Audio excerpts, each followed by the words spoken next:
የማክፈር ጉዳይ مرتكب الكبيرة هل يكفر أو لا يكفر ላልቅ ኃጢያቶችን የሚሰራ ሰው ይከፍራል ላይ ይከፍር የሚለው በመጀመሪያ አካባቢ ኺላፍ ተፈጠረባቸው መስአላዎች መካከል አንዷ ናት።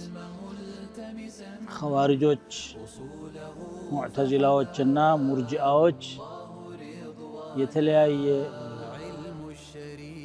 ኮርነር ላይ ጥግ ላይ የቆሙባት መስአላ ናት። ሙአሊፉ የአህለ ሱናን መዝሀብ ነው የገለጹት።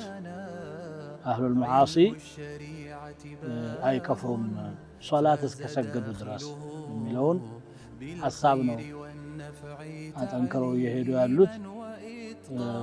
ويستدل له بما رواه البخاري في صحيحه عن النبي صلى الله عليه وآله وسلم أنه قال من صلى صلاتنا وأكل ذبيحتنا واستقبل قبلتنا فهو المسلم الذي له ما لنا وعليه ما علينا የኛውን ሶላት የሰገደ ፍርዳችንን የበላ ወደኛ ቂብላ የዞረ ሙስሊም ማለት እሱ ነው።